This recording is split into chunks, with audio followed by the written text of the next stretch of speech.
So I got an interesting email this weekend from two of your buddies, Jerry Wang and Emma Alexander.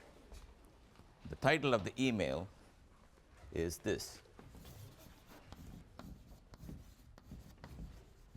It says Casablanca. So I already know these guys are up to no good. And the question is the following. They said, you've written a wave function psi of x and a of p that there seems to be no reference to time.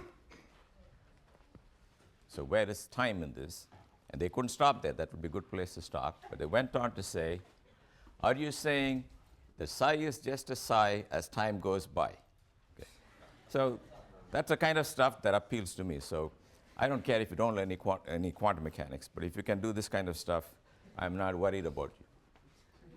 But now I have to give a serious answer to that serious question, which I've sort of mentioned before, which is that everything I've done so far is for one instant in time. I hope I made it very clear. So here's the analogy. If someone comes to you and says, tell me all about Newtonian mechanics, how does it work, what's the scheme like? You say, at any instant, someone has to give you the x and p of that particle at that time.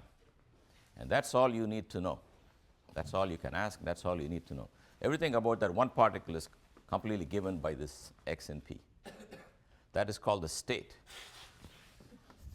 That's the complete description of any system is called the state. And the state in classical mechanics for one particle in one dimension is just a pair of numbers. It's a state because given that, I can predict the future for you.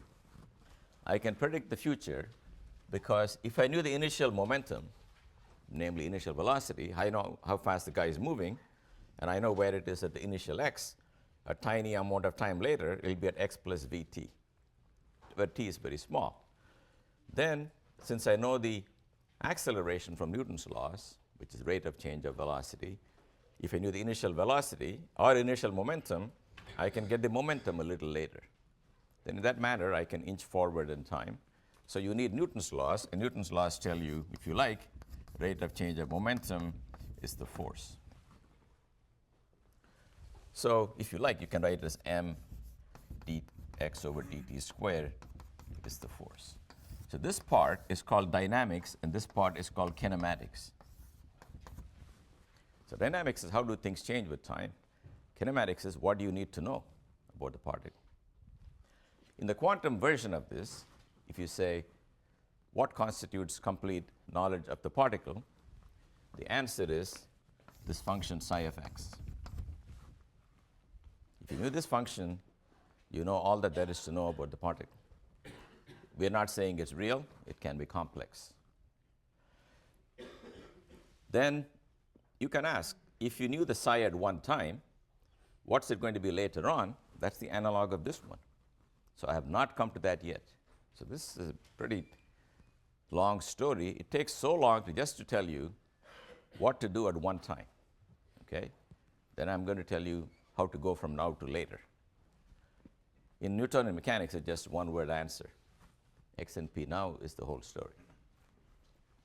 So anyway, since we got 4 lectures, including today, I will, of course, tell you before it's all over what is the analog of this. Namely, I'll tell you a formula for d psi dt. How does psi change with time?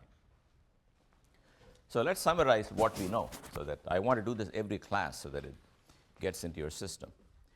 If it is true that psi of x tells me everything I need to know, let's ask questions of this psi. We can say, where is the particle? So there is some psi. You're told then the probability that you will find it somewhere is the absolute value. Probability density is proportional to psi squared. So it doesn't tell you where the particle is. It gives you the odds, and the odds are this. Then you can say, OK, x is just one of the variables of interest to me. How about momentum? If I measure momentum, what answers will I get, and what are the odds for the different answers? That question has a longer answer, and it goes as follows. Take the psi that's given to you and write it as a sum with some coefficients of functions that I call psi sub p of x, but I will tell you what they are. they're e to the I p x over h bar by square root of L. Then I said, if you manage to write the psi that's given to you in this form, summing over all the allowed values of p, then the probability that you will get one of those allowed values is equal to the absolute square of that coefficient. And the final question can be, how do I know what a of p is given some function psi? And the answer is a of p is the integral of the complex conjugate of this psi of x dx. In our case, it was a ring of length L, then it's 0 to L. Otherwise, it's whatever your allowed region is. Yep. Can you explain P of P one more time? What this guy means? Okay. So let me give an example. Suppose the psi of P was cosine 4 pi x over L. Then that looks like e to the 4 pi I x over L plus e to the minus 4 pi I x over L divided by 2. Let me put the 2 here. Put the 2 here. Then my psi is not quite in the standard form because I don't have the square root of L's. So let me put a square root of L here, and also put one outside. So my psi looks like square root of L. Let me see. Oh, I know what the problem is. This psi is not normalized. Because the rule is, if you don't, first let's say it's not normalized, so don't worry about any of these numbers. Can you see that it's made up of two such functions with equal weight? That means if you measure the momentum, you'll only get the answer corresponding to what's here and what's here. If you compare it to e to the ipx over h bar, you can see the p that goes here is really 4 pi h bar over L, or minus 4 pi h bar over L. So for a particle in this state, can have only two values of momentum if you measure it.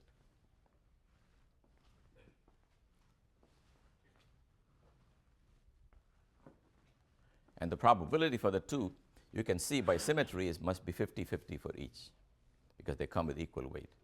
But if you don't want to do that, you can, if you like, take this psi, normalize it, namely square it, integrate it, and put a number in front. So it comes out to have length 1. Then the coefficients here directly, when squared, will give you probabilities. Yes? Oh, a lot of questions. Yeah.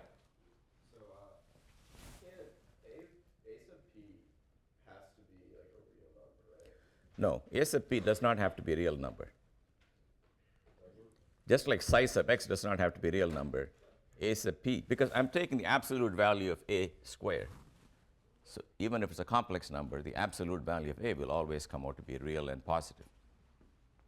Is that your question? See, A sub P is not a probability. The absolute value square of A sub P is a probability, which of course must be positive. But A does not have to be positive, does not have to be real. Yeah? If you have, like, you say like A sub P, wouldn't like the integral, if you're multiplying like psi star times psi, wouldn't that be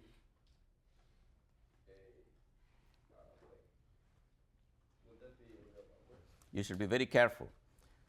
A particular psi times that same psi star is a real positive number. This is not the same function. I remember now from previous years that students would get confused on this.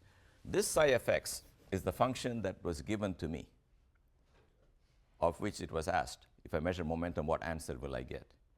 This psi sub p is not the function that was given to me. This is another function that describes a particle whose momentum is p.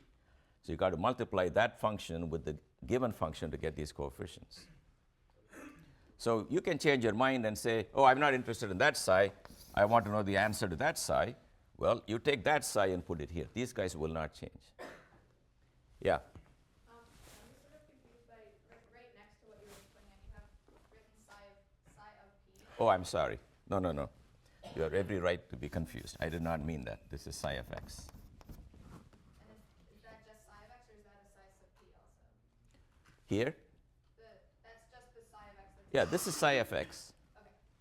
This psi of x, well, if I'm more disciplined, I can do that for you. Maybe I should do it one more time. It doesn't help. It doesn't hurt. So let's take psi of x is cosine 4 pi x over L. Now, first job is to rescale the psi so that if you square it and integrate it, you get 1. I know the answer to that is square root of 2 over L. You can check that. If you take this guy and you square it and integrate it, it'll work because square of this will be 2 over L, and the average value of cosine squared is half. And when integrated from 0 to L, it'll cancel. You will get 1. If you took this particular function, then all you have to do is write this in terms of, first write this one, 4 pi I x over L divided by 2 plus e to the minus 4 pi I x over L divided by 2, because exponential is cosine theta plus I theta plus e to the minus I theta over 2. Now I'm going to write this as 1 over square root of 2 times e to the 4 pi I x over L divided by square root of L plus e to the minus 4 pi I x over L divided by square root of L. I'm just manipulating the function that was given to me. Why do I like this form? Because this is of the form I wanted, a of p times psi of p, where psi of p is this, and that's also psi of p.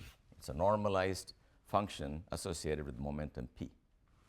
By comparing this, you can see that a is equal to 1 over square root of 2 for p equal to 4 pi h bar over L, and a is also equal to 1 over square root of 2 for p equal to minus 4 pi h bar over L.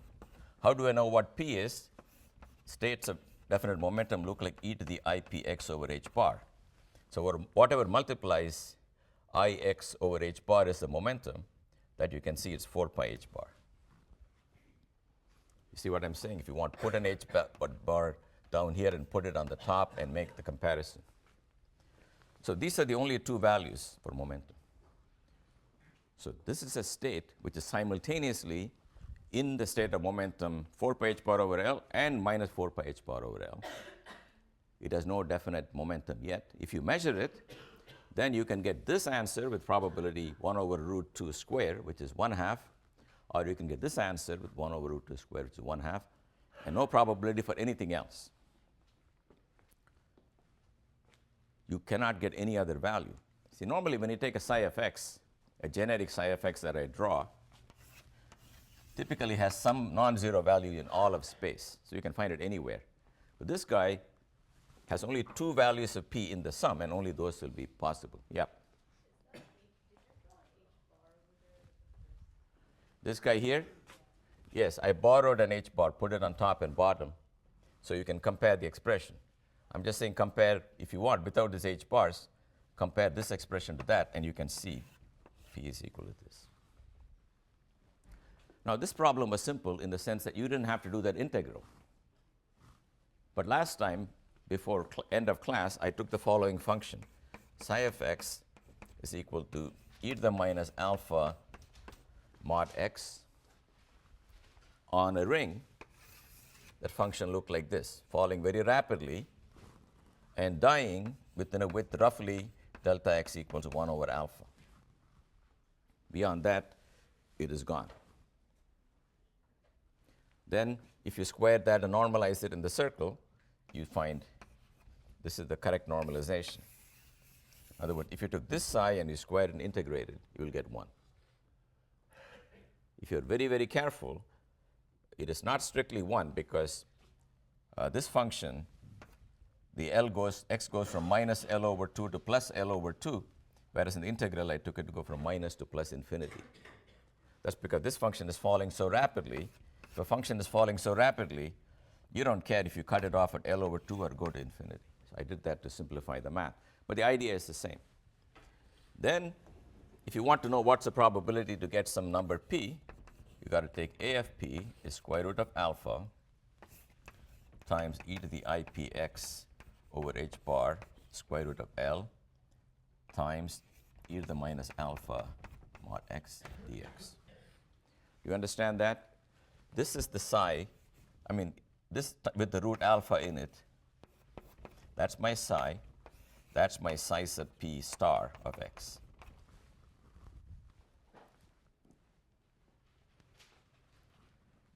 If you come to me with a new function tomorrow, I don't know, maybe a function that looks like this, a constant in some region and 0 beyond, well, put that function here and do these integrals. You'll get a different set of a of p's.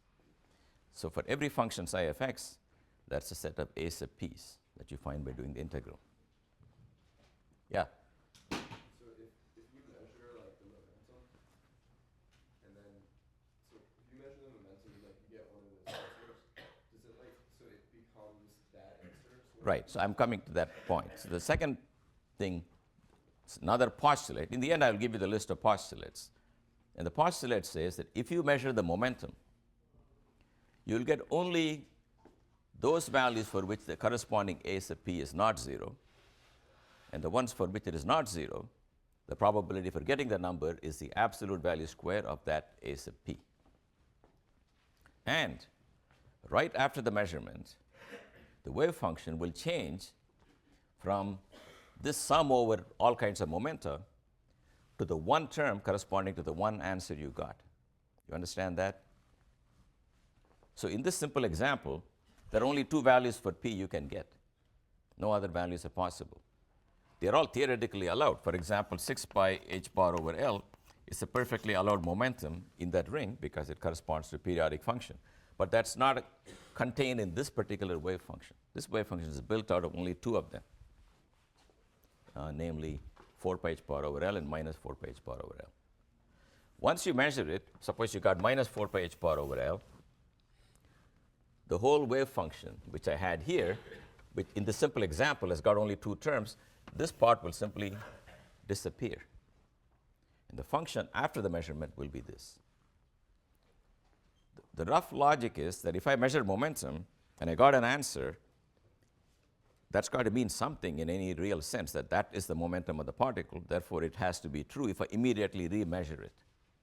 If I immediately remeasure momentum, and I want to get exactly the same answer, that means the function after the first measurement should contain only one momentum in its expansion. So it will reduce to that one term. Yep. Is there a difference between psi of x and negative psi of x?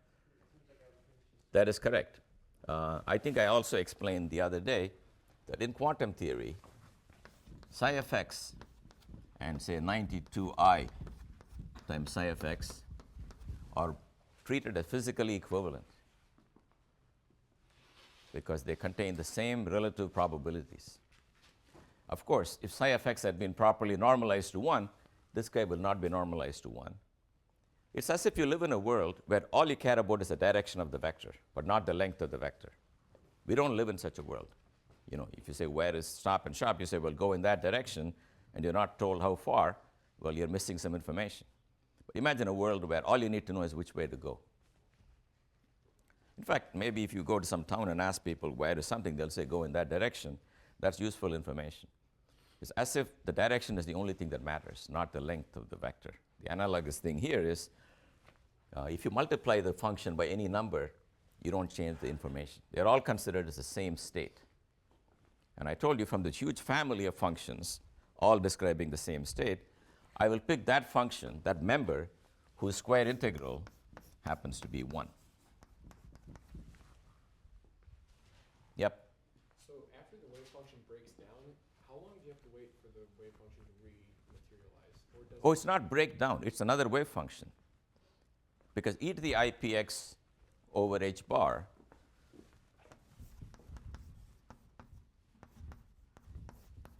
which is psi of p, this guy is as much a wave function as any other psi of x you write down. So these are not different creatures. It's like saying the following. I think the analogy may be helpful to you, may not be. Psi is like some vector in 3 dimensions. Okay? And you know there are these 3 unit vectors, I, j, and k. And you can write the vector as some vx times I plus vy times j plus vz times k, where vy is equal to v dot j, etc. Think of psi as a vector, and each of these directions is corresponding to a possible momentum. And you want to expand that vector in terms of these vectors. This is psi sub p for p equal to p1. This is psi sub p for p equal to p2, and so on. So it's how much of the vector is in each direction that determines the likelihood you'll get that answer, or that answer. But right after the measurement, if you've caught it in this direction, the entire vector, the component of vector in the direction where you got your answer remains. The rest of it gets chopped out. It's really like Polaroid glasses. You know, if you got Polaroid glasses, light can come in polarized this way or polarized that way.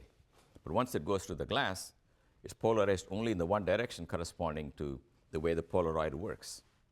If it filters light with the E field going this way, the light on the other side will have only up and down. So measurement is like a filtering process. It filters out of the sum over many terms, the one term which corresponds to the one answer you got. So I don't mind telling this to you any number of times, but that is the way that quantum mechanics works. Similarly, if you had chosen to measure position, starting with this psi, and you found the guy here, once you found it, see, before you found it, the odds may vary like this. Once you found it, it's there. And if you remeasure it infinitesimally later, it better be there. So the only function which has the property is the big spike at wherever you found it. That's called the collapse of the wave function. The real difference is the following. I gave you an example of somebody tracking me to see where I am. I drew a probability graph. And the probability graph may look like this. And if you caught me here, if someone says, where will I find him next? The answer is right there. Because he's already, the probability has collapsed from being anywhere to where we just saw him. The only difference between me and the quantum particle is, if you caught me here, I really was here. You couldn't have gotten me anywhere else at that right now. Can anybody find me anywhere else except right now, here? You cannot. That's because my location is being constantly measured. Photons are bouncing off to see where I am, so my measurement is constantly measured. A quantum particle with a function like this, which is then found here, was not really here. It was in this state of limbo, which has no analog, in which it could have been anywhere. It's the act of measuring it that nailed it to there. But then right after that, if you measure it, we expect it to be still there. Now, the time over which you can do that is infinitesimal. If you wait long enough, the wave function will change. I'll tell you the laws for the dynamics. I'll tell you how it will change. But we all believe that if a measurement is immediately repeated for that same variable, we should get the same answer. Need not be. It could have been even worse, but at least that much is true. Okay? So it's not going to get any more familiar. It's a strange thing, but hopefully you will know what the rules are. That when I said no one understands quantum mechanics, what I meant was, of course, by now you know the recipe. Doesn't mean you like it, or doesn't mean it looks like anything in daily life. Things in daily life, they have a location before you measure it, while you measure it, and right after you measure it. They're always in one place, doing one thing. Only in the quantum world, they can be in many places at the same time. But you should be very careful. If this is a wave function for an electron, the charge of the electron is not spread out. I told you that. It is an electron is one little guy. You'll only catch it in one place. It's the wave function that's spread out.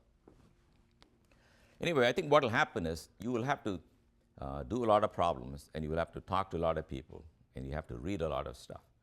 Because this is you can teach quantum mechanics for a whole semester. You sometimes have taught it for a whole year. There's more and more stuff.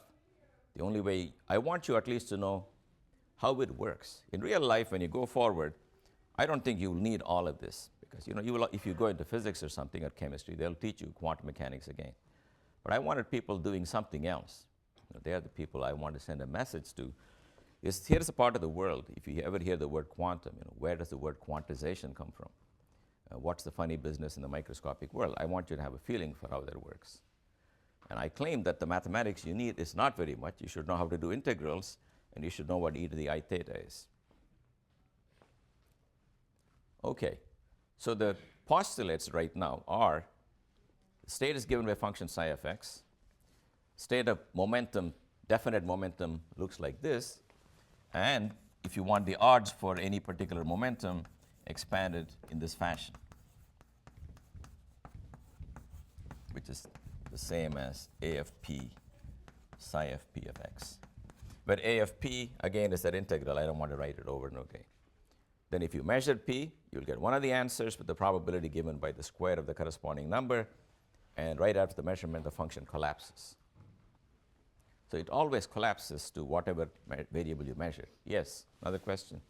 Yeah, so what's like the opposite? Like if you collapse it, you measure x, then what happens to p? Very good. His question was, if you collapse it to x, what happens to p? I'm glad you asked. I mean, that is the real problem. You had the same question? No, I was going to say, well, don't you not know about P? That is correct. So I will repeat what you said, and I'll repeat what you said. But this, I want to have this discussion with you guys, okay, because it's very important, because everyone's thinking the same thing. If I first take a generic psi, so I want everyone to know what the answer is going to be to any of these questions. So I take this psi, somebody prepared for me. Let's not worry about how that person knew this is psi. You're given. Electron is in this state psi. If you measure x, and you got x equal to this point, the function, of course, becomes a big spike. The spike, in principle, should be infinitesimally thin, but I don't care. Let this be the width of a proton. If after that you say, what momentum will I get? Well, you know what you have to do. You got to write spike function equal to sum over these functions, right? You got to take the integral of the spike with these exponentials and do that integral. And you'll get a bunch of numbers, a of p for all values of p. And then if you measure momentum, and you got the one corresponding to p equal to 6 pi h bar over L, the state, which contained many, many things, will reduce to the one term corresponding to p equal to 6 pi h bar over L. If you plot that function, it will be some oscillatory function. The real part and imaginary part will both oscillate with some wavelength given by p. Be very careful. This is not the absolute value of psi. It's the real or imaginary part. They're both sines and cosines. Absolute value will be flat. So it'll go from a particle of known location to a particle whose probability is completely flat on the circle. You understand? The wave function can look like 6 pi I x over L square root of h of L right after the measurements. Let's call it psi sub 6. The absolute value of psi is a constant, but the real and imaginary parts of psi oscillate with some wavelength. So right after the measurement of momentum, you don't know where the guy is. And you say, let me find this fellow. You catch it somewhere, then it's a spike at that point, but then you have no guarantee on the momentum. So you can never produce for me something of perfectly well-defined position and momentum, because once you squeeze it in x, it gets broad in p. Once you squeeze it in p, it gets broad in x. This is really mathematical property of Fourier analysis, that functions which are very narrow in x, when you do the Fourier expansion, have many, many wavelengths in them. And likewise, a function with a very well-defined wavelength, because it's in a complex exponential, has a magnitude which is flat. So now I'm going to ask the following question. So when I did psi of x, probability for x was very easy. Square the psi. When I said, OK, I want to look at momentum, the answer was long and complicated. Namely, take these exponential functions, write the psi in terms of those, find the coefficient, etc. Now I can say I want some other variable I'm interested in. I want to know what happens if I measure energy. Now, energy is a very, very important variable.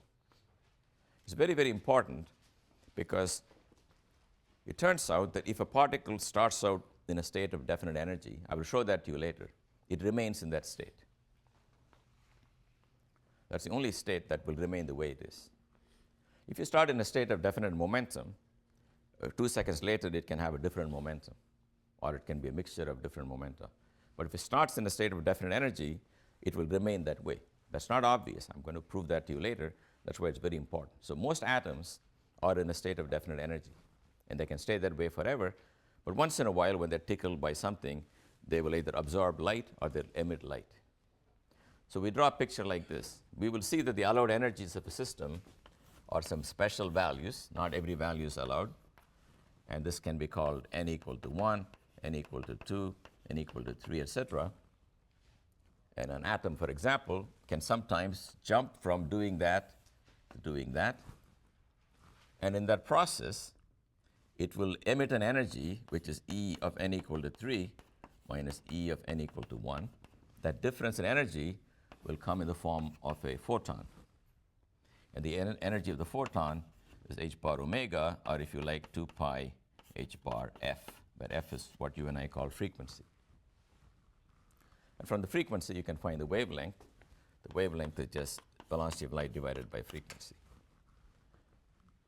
So an atom will have only certain allowed energies. And when it jumps from one allowed energy to another allowed energy, it will emit a photon whose frequency, in fact, you should probably call this frequency f sub 3, 1, meaning what I get when I jump from the level 3 to level 1. Similarly, if you shine light on this atom, it won't take any frequency. It will only take those frequency that connect it from one allowed energy to another allowed energy. That's the fingerprint of the atom. Both emission and absorption betray the atom. That's how we know what atoms there are in this star or that star, what the composition is. No one's gone to any of these stars, but we know because of the light they emit. And it's all controlled by energy. So the question I'm going to ask is, here's the function psi of x. Someone gave it to me in some context, and I say if I measure the energy of this particle, what are the answers? And what are the odds?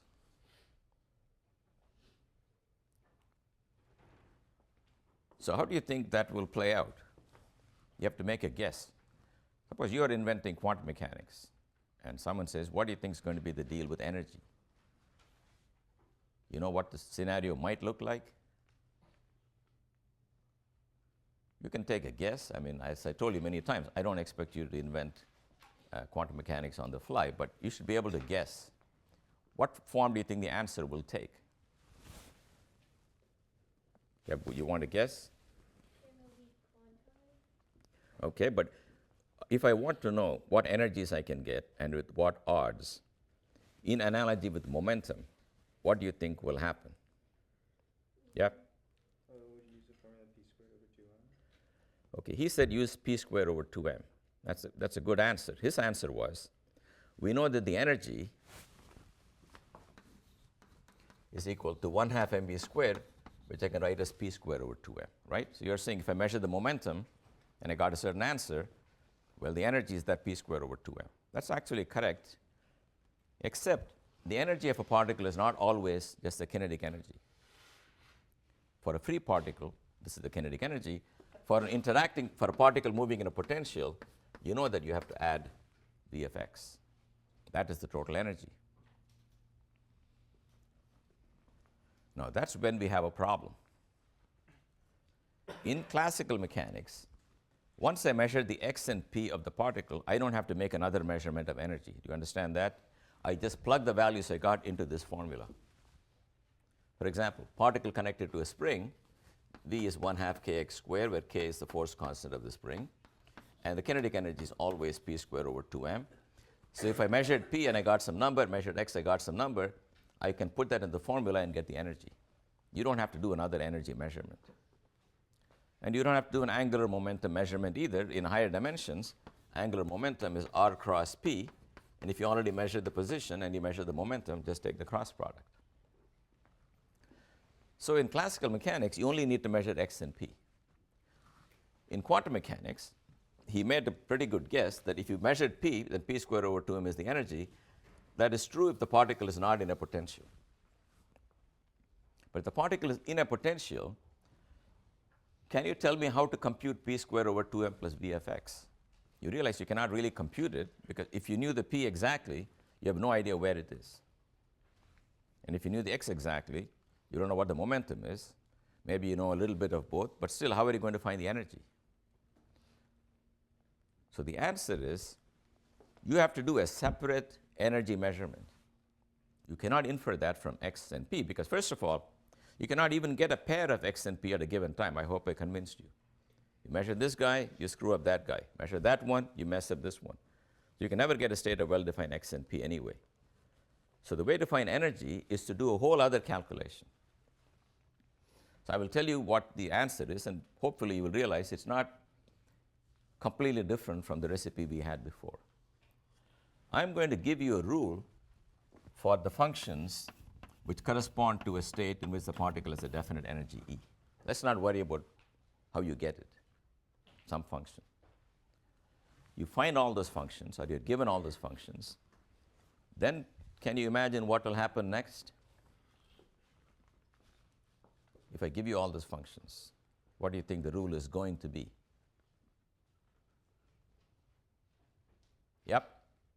You separate it into a sum of all the energies with coefficients. Very good. Let me repeat what she said. I hope at least some of you were thinking about the same answer. Her answer is take that function psi, write it in terms of these functions, psi e of x, with some coefficient a sub e, summing this over the allowed values of e, whatever they may be. And now that you said that, what do you think a sub e is going to be in a given case? Would you like to continue? Yeah. It's going to be the integral of the wave function. That's right. Okay.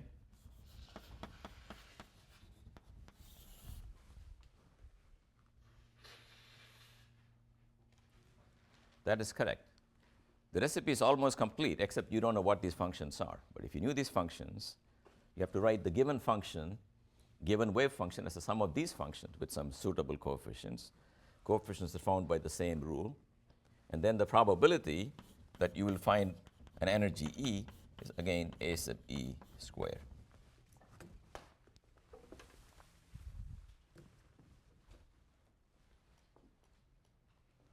And everything else will be also true. Once you measure energy, you got energy corresponding to E1 or E2 or E3. Let's say you got E3, the third possible value. The whole wave function will collapse from being a sum over many things to just this one guy, E3. The collapse is the same, the probability rule is the same. The only thing you don't know is who are these functions psi of E? You understand? So again, the analogy is the following. There is a vector that we call psi. Sometimes you want to write it in terms of I, j, and k. They are like the A of p. Sometimes you may pick three other mutually perpendicular vectors, I prime, j prime, and k prime. And if you know those coefficients, you will get the probability for some other variable. So you're expanding the same function over and over in many possible ways, depending on what variable is of interest to you. If it's momentum, you expand in terms of exponential IPX over h bar. If it's energy, you expand in terms of these functions.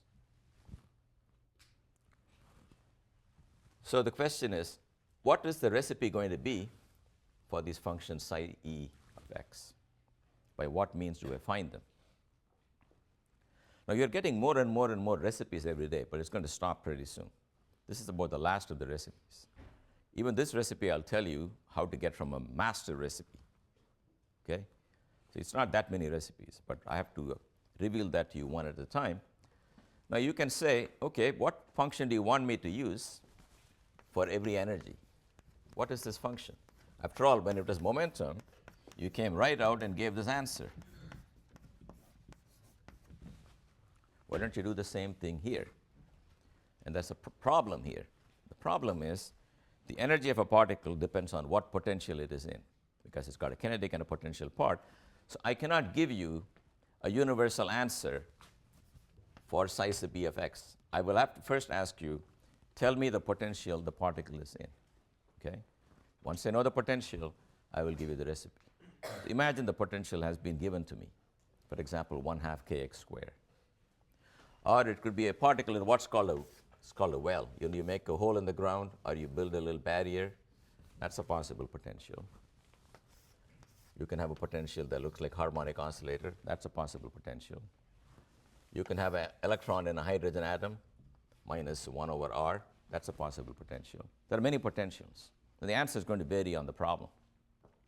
There's no universal answer for the energy functions.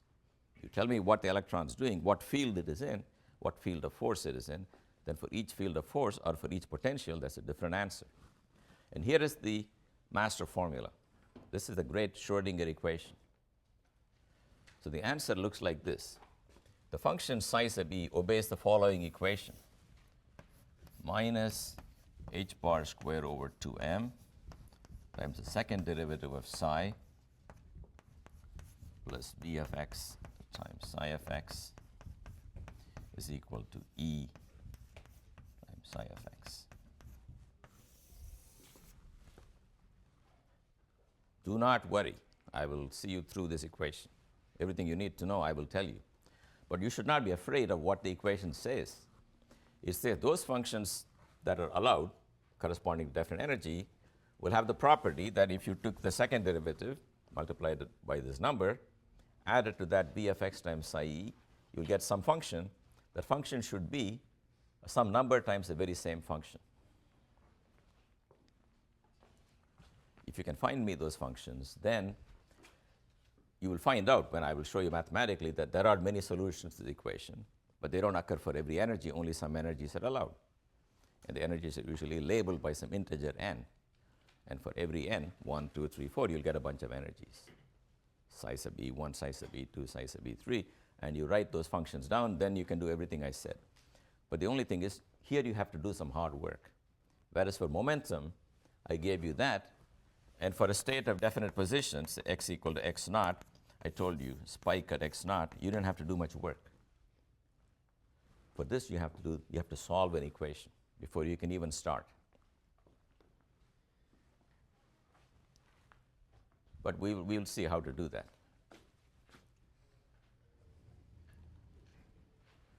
So the first problem I want to solve is the problem where there is no potential.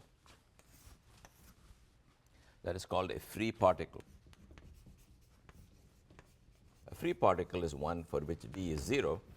And let me imagine it's living on this line, the circle of length 2 pi r equals L.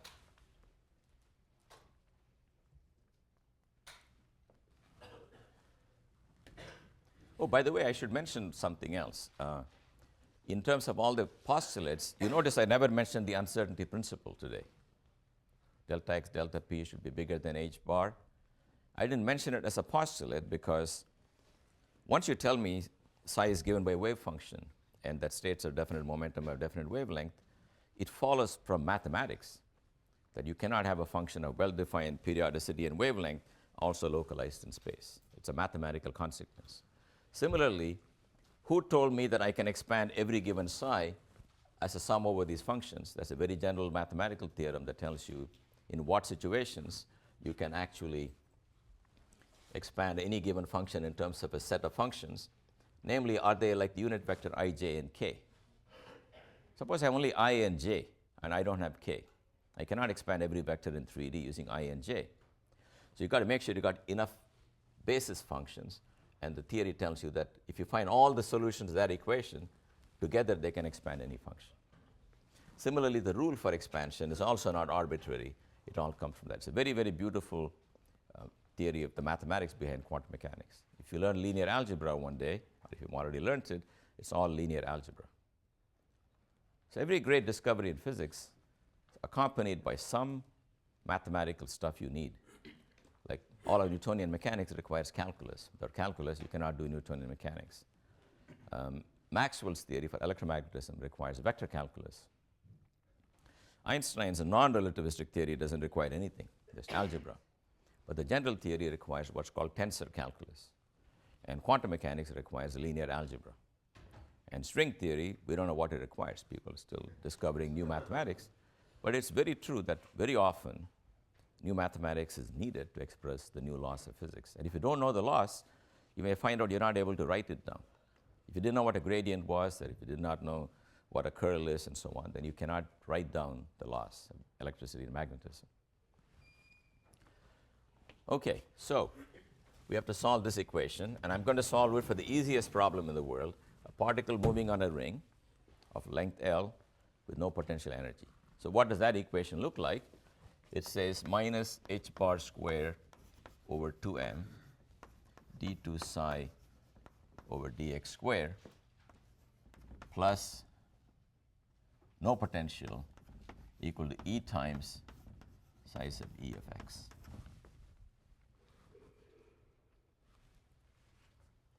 So let me rearrange this equation so it looks like this. D2 psi over dx square plus k square psi equal to 0, where k square is defined to be 2me over h bar square is equal to k square.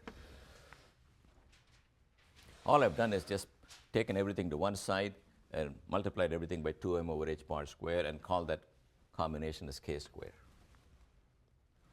So who is this number k? Let's see. The energy is h bar k square over 2m, but we also know energy is p square over 2m. So this number k will turn out to be just momentum divided by h bar. Well, momentum has not entered the picture, but we will see. Let's solve this equation now. I say the solution to this equation is psi of x equal to any number a times e to the ikx plus any number b times e to the minus ikx. Let's see if that is true. Take two derivative of psi. What do you get? Do you understand every time you take a derivative, you pull down an ik?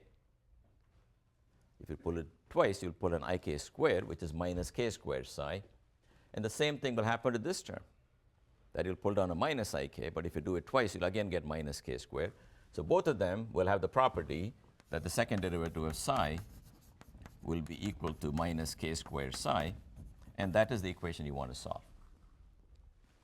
And a and b is whatever you like. A and b are not fixed by the equation, because for any choice of a and any choice of b, this will work.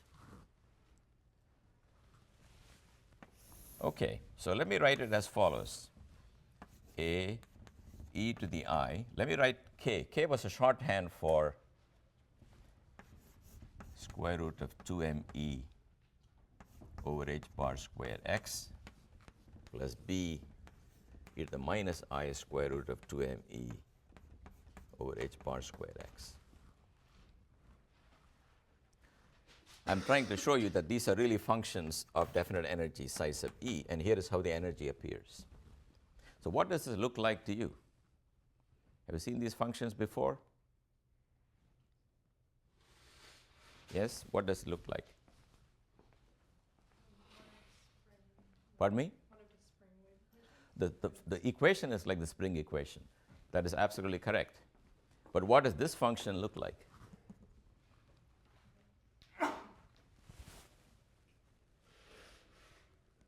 That function look like something to you? Yep. Isn't that a cosine function? It's a cosine only if A is equal to B. Forget the sines and cosine. They are your old flames. What's the new quantum flame? What's the function that means a lot more in quantum mechanics than sines and cosines? No? What is, I think I told you long back that e to the I times dog x over h bar is a state where the momentum is equal to dog. In other words, you can put anything you want in the exponent. If a function looks like that, that fellow there is the momentum. So this is a state of momentum, of definite momentum. In fact, look at this. E to the I square root of 2me over h bar x plus b times e to the minus that. Do you understand? This must be the momentum. It is the momentum because e to the ipx over h bar is a state of momentum p, but the momentum here can either have one value, square root of 2me, or it can have another value, minus square root of 2me.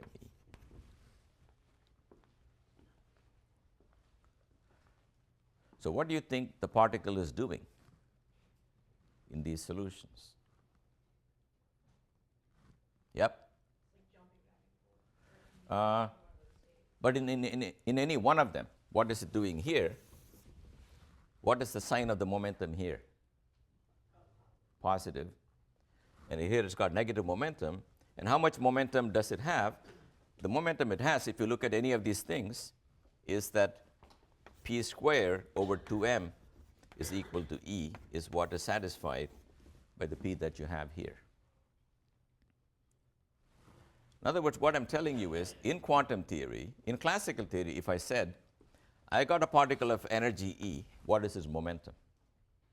You will say, well, E is p squared over 2m. Therefore, p is equal to plus or minus square root of 2m E. Because in one dimension, when I give you the energy, the kinetic energy, if you like, the particle has to have a definite speed, but it can be to the left or it can be to the right. And the momentum is not arbitrary. If the energy is E, the momentum has to satisfy the condition p squared over 2m equals E. That's also exactly what's happening in the quantum theory. The state of definite energy is a sum over two possible things, one where the momentum is the positive value for root of 2m E, other is a negative value, and these are the two allowed values even in classical mechanics for a particular definite energy. But what's novel in quantum mechanics, whereas in classical mechanics, if it's got energy E, it can only be going clockwise or anti-clockwise. But this fellow can be doing both. This is not in a state of clockwise or anti-clockwise. In fact, the probability for clockwise is proportional to a squared. Probability for anti-clockwise is proportional to b squared. I have not normalized it, but the relative odds are simply proportional to a squared and b squared.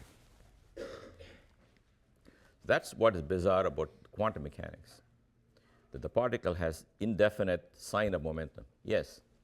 Do we have a problem with M because M is too small to be considered properly? Which one? With the mass, is there going to be some kind of issue because it's that small? What about the m? I'm sorry. M stands for the mass, right? Yeah, m is the mass of the particle, that's right. But is it too small in some way for our equations to work? Because we had that issue with previous equations. When did we have the issue? M is whatever the mass of the particle is. It can be small, it can be large.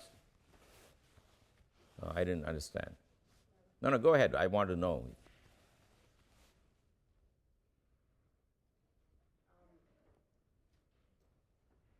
Okay, there are no restrictions on the correctness of this. If the particle weighs a kilogram, then you will find that, well, we're coming to this. So you find that these are the allowed values of p. There are two values, but p itself is not arbitrary. P itself is not continuous. Maybe that's what you meant. There's a restriction on the allowed values of p, and therefore a restriction on the allowed values of E. All I'm telling you now is that if you want to solve that equation, it is obviously made up of sines and cosines, as you recognize from the oscillator, or in the quantum world, it's more natural to write them in terms of exponentials, e to the I kx and e to the minus I kx, where k is not independent of E. K satisfies this condition, and if you call h bar k as p, p satisfies this condition. This is just a classical relation between energy and momentum. The other difference is that not every value of momentum is allowed. Not every value of momentum is allowed for the same reason as when I did particles of definite momentum. In other words, if the particle is living on a circle and the state of energy E is given by A e to the IPX over h bar plus B e to the minus IPX over h bar, where P is related to E by E equals p squared over 2m, we have the requirement that when you go around a circle, you got to come back to where you start. And that condition, if you remember, says that p times L over h bar has to be a multiple of some integer, or that the allowed values of p are labeled by some index n, which is 2 pi h bar over L times n. I don't want to use m because m stands for particle mass. N is the integer now. In other words, when we study the state of definite momentum, namely the first function, we realize even then that p is quantized. Because of the single valued condition, p is quantized. And if energy functions are made up of such functions, they also have to be single valued. That means the p here or the minus p here both have to satisfy the condition given by this. Therefore, the allowed energies are also labeled by an integer n, and they are really Pn square over 2m, where Pn is 2 pi h bar n over L over 2m. You see that? This is the quantization of energy. So a particle in the ring has only these allowed values of energy. So in a way, this problem is somewhat easy because it's a free particle. Once you've understood the particles in terms of allowed momenta, it turns out the allowed momentum states are also allowed energy states. The allowed momentum states, you remember, either they look like this or they look like this. And I can pick A and B to be arbitrary. So one choice is to pick A equal to 1 over root of L and just take e to the IPX over h bar. Other is to pick B equal to 1 over L root L and pick e to the minus IPX over h bar. But you can also mix them up. You don't have to mix them. If you don't mix them up, you have a particle here which has a well-defined energy and a well-defined momentum. This guy also has a well-defined energy and a well-defined momentum. This guy only has a well-defined energy but not well-defined momentum because there's a twofold ambiguity in momentum. You understand? Even in classical mechanics, it's true. If I give you the momentum, you can find the energy. If I give you the energy, you cannot find the momentum because there are two square roots you can take. Because p squared over 2m is e, p is plus or minus square root of 2m e. It's the same uncertainty even in classical mechanics. So what happens in quantum theory is, if you pick any particle of definite momentum on the ring, it'll already have definite energy, which is simply that momentum square over 2m. You don't need to find a new function. What is novel is that since the energy depends only on p squared, you can take a function with one value of p, and you can take a function with the opposite value of p and add them. They will still be a state of definite energy. Because whether it's doing this or whether it's doing that, the energy will always be p squared over 2m, and the minus signs drop out of that. So what is novel here is what's called degeneracy. What is degeneracy is the name, but there's more than one solution for a given value of the variable you're interested in. You saw the energy looks like this. Therefore, you will find there's a state E0, which is 0 squared over 2m. Then there are two states, E1. One has got momentum p going clockwise, and one has momentum going anti-clockwise. So so they look like 1 over square root of L e to the 2 pi I x over L. That's this guy. Then you can have 1 over square root of L e to the minus 2 pi I x over L, which is the other guy. So at every energy, allowed energy, except 0, there will be two solutions. There are two quantum states with the same energy. When you studied hydrogen atom in high school, maybe you remember there are these shells with 2 and 4 and 8 and 10 and so on. They are called degeneracies, where the energy is not enough to tell you what it's doing. There, at every energy, it can have different angular momentum. Here, at every energy, it can have two different momenta, clockwise and anti-clockwise. Yep. Going back, can you explain how you got the restriction of PL over H bar? Here? The left. Here? You mean this one? I don't know where that came from. It came just like in the momentum problem. If you got a function like this, you have a right to demand that if you go a distance L around the circle, you come back to where you start. So if you take any x here and add to it an L, it should not make a difference. And what you're adding is PL over H bar, and that better be a multiple of 2 pi. Okay, the same single valuedness condition. So the momentum problem pretty much does this problem for you, all the single-valued stuff we dealt with before. What is novel here is that demanding the energy have one value fixes the momentum to be one of two values. And that double valuedness is same as in classical theory, that a particle of energy E can have two possible momenta plus or minus square root of 2me. In the quantum theory then, is the state of E is a sum of one value of P and the other value of P with any coefficient you like. Okay. So if this atom makes a jump from, of this system makes a jump from somewhere there to somewhere there, you can find the frequency of the photons it will emit, because here are my allowed energies. E sub n is this. Suppose it jumps from n equal to 4 to n equal to 3. The energy that's liberated that goes to the photon is h bar omega will be 4 pi square h bar square over 2m L square times 4 square minus 3 square. I'm just using this formula with n equal to 4 and n equal to 3 and take the difference. You know, it's 16 minus 9, which is 7.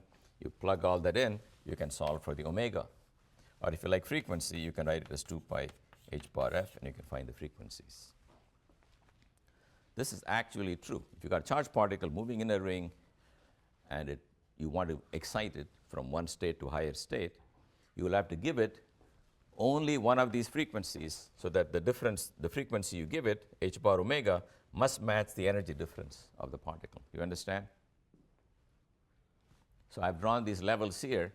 If you want the electron, say, in a metallic ring going in the lowest possible energy state, if you want to jump, if you want to crank it up to the next level, you've got to have photons of that energy or that energy. Well, that happens with the same as this, but these are the only frequencies it will absorb from you. And when it cools down, it will emit back those frequencies. That's something you can test.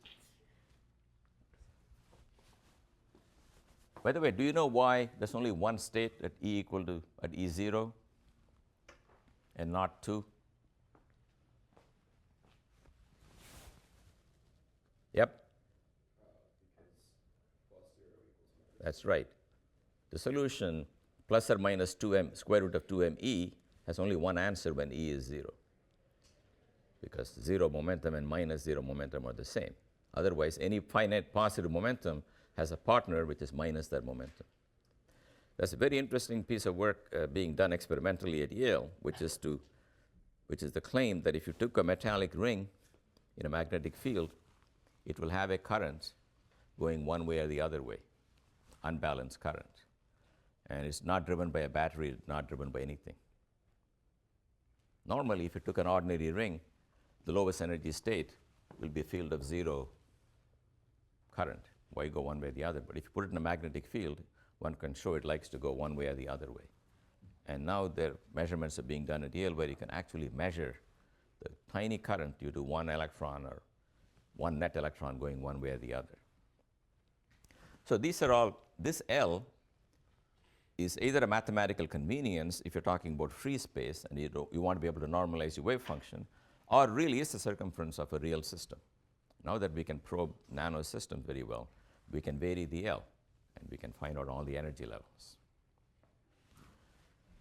All right, so now I'm going to do the one problem which is really a very standard pedagogical exercise. That's called a particle in a box. I remember this example. The first time I remember seeing quantization, which is more interesting than on a ring. A box is the following. If you dig a hole in the ground and you're standing somewhere here, you realize you're kind of trapped unless you can scale this wall. Now, you can call that as a ground level and think of it as a hole in the ground, or you can think of this as the ground level and that's the height of your barrier. So imagine a particle living in a barrier that looks like this. This is the potential energy. It's like the height above the ground, if you like, and it has a height v naught here and is 0 here. And it goes from some minus L over 2 plus L over 2. if the barrier V naught goes to infinity, it's called a box. So a barrier that goes to infinity, I'll just show you the part under that you can see here. Here V is infinity. Here is V is infinity, and inside V is 0. That's a particle in a box. So the particle hits against the wall. It cannot, no matter how fast it's moving, go over the top because it's infinitely high. And that's not realistic. Every barrier is finite, but just to teach you the principles, we always pick the simple example. Okay, so now I want to solve this problem. What are the allowed wave functions, psi, for a particle in this potential? So let's go back to the same equation, which says minus h bar square over 2m d2 psi over dx square equal to E minus V psi. What I've done is I've taken V to the other side. Now the potential is a constant in the three regions. This is region 1, where the potential is 0. This is region 2, where the potential is infinity. This is region 3, where the potential is infinity. I'm going to first look at the region here, region 3. What's the solution going to look like in region 3 is what I'm asking. So in this region, the energy is something I don't know what the allowed values are. Whatever the value is, V is extremely large number. Can you see that? In this region, don't let the barrier be infinity. Imagine it's 1 zillion, very high barrier. Then what's the solution? Solution will look like d2 psi over dx square is equal to 2m over h bar square times V minus E psi.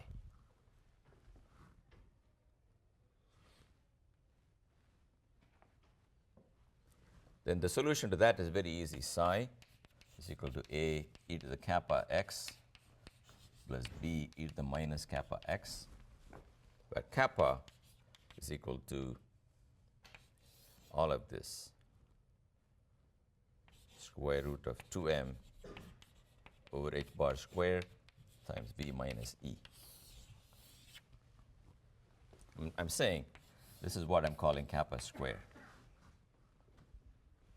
Look, I'm asking you, give me a function whose second derivative is some number times the function. Well, that's obviously an exponential, and it's a real exponential because it's a positive number times the function.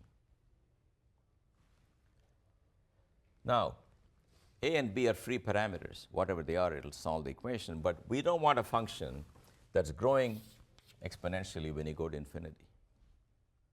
Okay, that means that particle will rather be at infinity than in your box or near your box.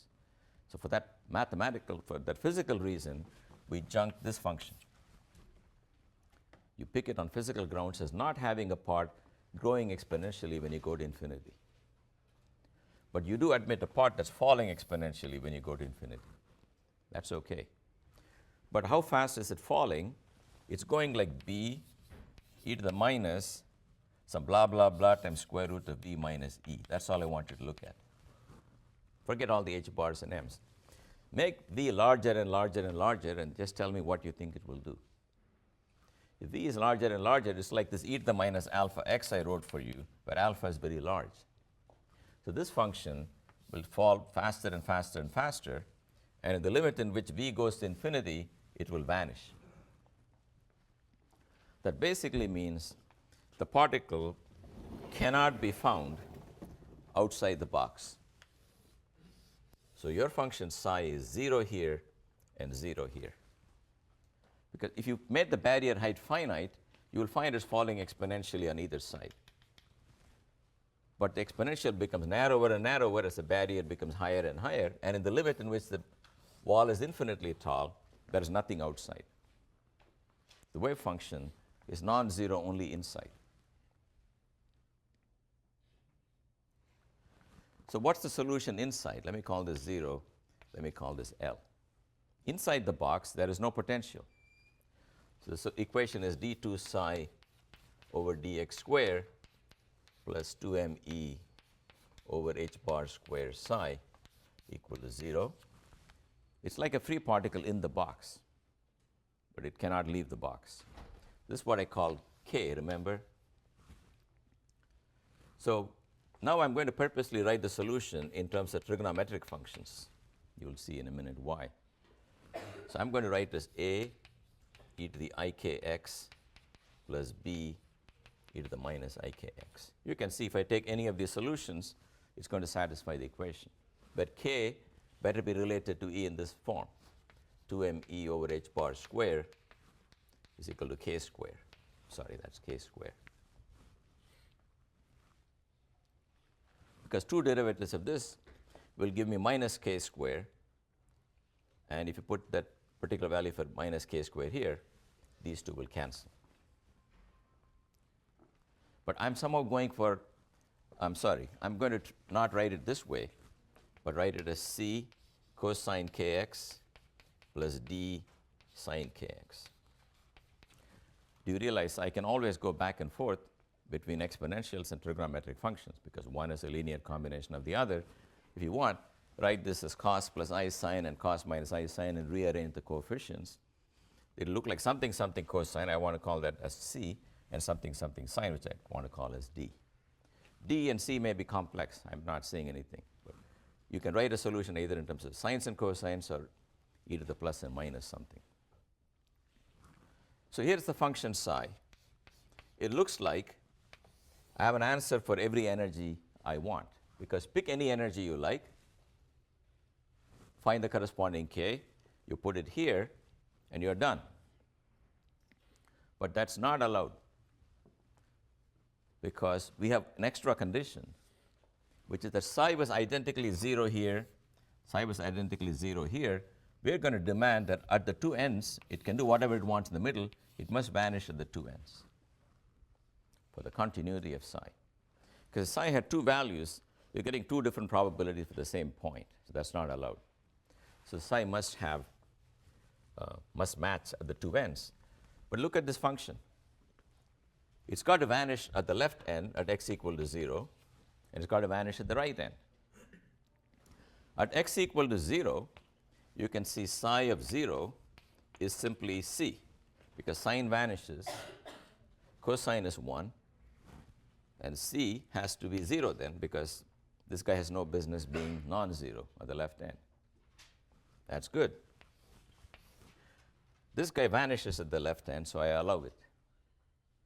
But I have another condition. It should also vanish at the right end. If it should vanish at the right end, I demand that sine kl should be 0. Because sine kl vanishing is fine. Then it will vanish at both ends. But sine kl equals 0 means kl is a multiple of pi.